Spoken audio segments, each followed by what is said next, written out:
देखो बेटा, आप लोग ये समझिए कि ये हमने जो बनाया वायुमंडल की विभिन्न परतें। आप अभी पढ़ रहे हैं पार्ट 5 और पार्ट 5 में आपका है वायुमंडल। क्या है? वायुमंडल। अब इसमें देखिए कि ये हमने आपको एक चित्र के माध्यम से समझाया है कि हमारे पृथ्वी पर वायुमंडल कैसे, क्या कार्य है, कौन कौन सी गैसें हैं, वायुमंडल है क्या, कैसे पृथ्वी के ऊपर है ये। अब इसमें आप देखिए, सबसे पहले कि हमने जो गोलाकार एक आकृति बनाया है, ये देख रहे हो आप ना? यही हमारी पृथ्वी है। ये क्या है? ये क्या है? पृथ्वी। अब ये पृथ्वी के ऊपर ऐसे करके विभिन्न परतें बनी हुई हैं। सबसे पहले आपको ये पता होना चाहिए वायुमंडल है क्या। वायुमंडल विभिन्न गैसों का आवरण किसके ऊपर है? पृथ्वी के। ये हमारी पृथ्वी है। पृथ्वी के ऊपर जो विभिन्न गैसें हैं उन्हीं का एक आवरण है। आवरण माने घेरा, जो पृथ्वी को चारों तरफ से घेरे हुए है। अब विभिन्न गैसों में कौन कौन सी गैसें हैं, तो सबसे पहले ये जानिए। नाइट्रोजन 78%। कितने परसेंट है? Oxygen, argon 0.93%, carbon dioxide 0.03%। अन्य गैसें भी हैं, जैसे neon, krypton, xenon, hydrogen, helium, ozone आदि। ये अन्य गैसें जो हैं वो 0.04% है। ये इतनी गैसें हैं पूरे वायुमंडल में फैली हुई हैं। कुछ भारी गैसें होती हैं, कुछ हल्की गैसें होती हैं। जो भारी गैसें होती हैं वो सतह से लगी होती हैं, जो हल्की गैसें होती हैं वो ऊपर उठ जाती हैं, है ना? आपने धुआं ऊपर उठते हुए देखा होगा। धुआं ऊपर उठ जाता है ना? कार्बन डाइऑक्साइड ऊपर उठता है। तो ऐसे करके अभी देखिए हम लोग यहाँ पर हैं, हमारे इस कमरे में भी वायुमंडल की विभिन्न गैसें हैं। वायुमंडल में जो गैसें पाई जाती हैं, जैसे ऑक्सीजन, हम लोग जिससे सांस ले रहे हैं, ठीक है, उसे प्राणवायु कहते हैं। कौन सा वायु कहते हैं? प्राणवायु। ऑक्सीजन। और ऑक्सीजन का संकेत क्या होता है जानते हो? O2। आप देखिए, अब आते हैं हम अपने विभिन्न परतों पर। जैसे पृथ्वी हमारी है, इस पृथ्वी के ऊपर देखिए हमने यहाँ एक पेड़ बनाया है। देख रहे हो आप ना? यहाँ पर एक जानवर बनाया है, यहाँ पर देखिए हमने एक चिड़िया बना दिया है, यहाँ पर हमने बादल बनाया है। ये बादल देखो बारिश कर रहा है ना? बादल लिखा हुआ है, ऐसे करके देखिए, ऐसे हमने बनाया है बादल। ऐसे करके हमने बादल बना दिया और लिख दिया यहाँ पर बादल। अब ये देखिए बादल से क्या होता है? बारिश होती है।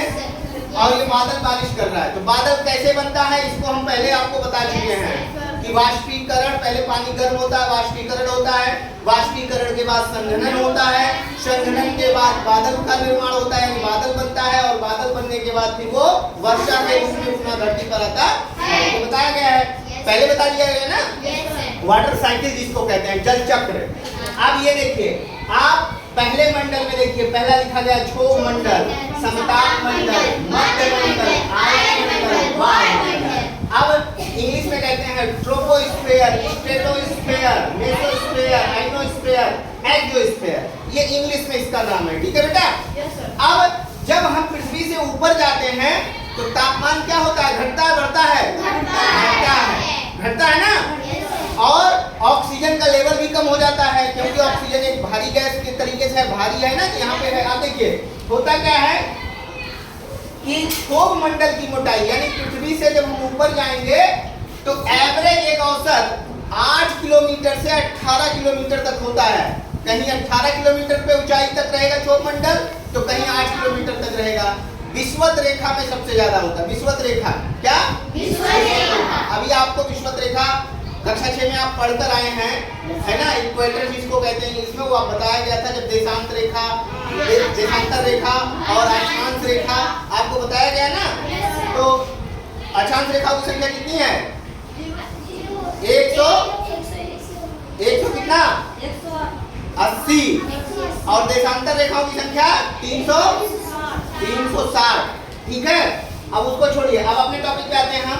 अब ये क्षोभ मंडल है, इसमें देखिए बादल है, इसमें पक्षी है, इसमें पेड़ पौधे हैं। ये जितनी भी मौसमी घटनाएं होती हैं, जैसे आंधी, तूफान, ओला, बादल, ये सब जितनी घटनाएं हैं, ये सब घटनाएं जो है क्षोभ मंडल में होती है।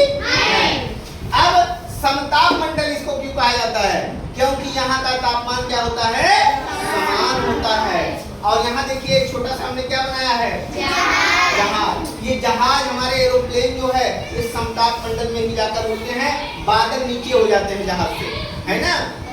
जब आप कभी जहाज में बैठिएगा तो देखिएगा बादल आपके नीचे रहेगा, जहाज ऊपर रहेगा, ठीक है। इसके बाद आता है बेटा देखिए समताप मंडल में ही अगली परत है जो है ओजोन। सबसे महत्वपूर्ण परत है, क्या है? ओजोन। ओजोन एक गैस है और ये इसकी मोटाई 25 से 30 किलोमीटर, कितने किलोमीटर तक? 25 से 30 किलोमीटर। और ऐसे करके पृथ्वी को चारों तरफ से घेरे हुए है। एक रक्षा कवच है, क्या है ये? रक्षा कवच। जो पृथ्वी को किससे बचाती है बताओ? पराबैंगनी किरणें, जो सूर्य से पराबैंगनी किरणें यानी अल्ट्रावायलेट रेज है ना, पराबैंगनी किरणें निकलती हैं, उनसे इनको क्या करती है? बचाती है। वो इसी से टकरा करके यहीं से वापस चली जाती हैं। कौन चली जाती हैं? पराबैंगनी किरणें, ठीक है। अब आते हैं हम लोग मेसोस्फीयर मध्य मंडल में। आप देखिए मध्य मंडल और आयन मंडल। आयन मंडल जैसे इसमें जो सैटेलाइट्स छोड़े गए हैं, सैटेलाइट्स मतलब कृत्रिम उपग्रह, वो सब यहाँ पर छोड़े गए हैं। वो यहीं से रेडियो स्टेशन, टीवी चैनल है ना, ये सब यहीं से काम करते हैं। टीवी चैनल जानते हो ना, टीवी पे जो सिग्नल आता है डीटीएच चलता है, आप लोग शासकों की कहानी और कार्टून और समाचार सुनते हो ना, न्यूज वगैरह, वो सब इसी से यहीं पर ये सैटेलाइट छोड़े गए हैं, यहीं से उनका संचालन होता है, ठीक है। सैटेलाइट के माध्यम से चाहे वो फोन आपका काम करता है, वो सैटेलाइट से ही करता है। इसके बाद आता है एक्सोस्फीयर। एक्सोस्फीयर मतलब क्या होगा? वायुमंडल।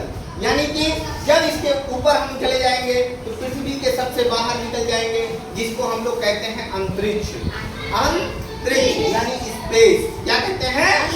अंतरिक्ष यानी स्पेस। और जब एकदम बाहर निकल जाएंगे हम लोग तो वहां पर गुरुत्वाकर्षण बल पृथ्वी का हो जाता है खत्म। यानी कि वायुमंडल जो है, इसी वायुमंडल में ही जो है पृथ्वी का गुरुत्वाकर्षण बल काम करता है। अगर इसके ऊपर हम बाहर निकल गए तो गुरुत्वाकर्षण बल का काम खत्म। हम जहाँ रहेंगे वहीं हवा में ऐसे तैरते रहेंगे और हम कुछ बोलेंगे तो आवाज बाहर नहीं जा सकती है, क्योंकि हम जो बोल रहे हैं इसके बोलने के बाद जो ध्वनि निकल रही है वो आप तक कैसे पहुंच रही है? हवा के माध्यम से, वायु के माध्यम से। और वहां पर निर्वात है, स्पेस में क्या है? निर्वात, हवा नहीं है, वहां आप कुछ बोलेंगे सुनाई नहीं देगा। पहली बात तो आप ऐसे जा ही नहीं सकते, ठीक है।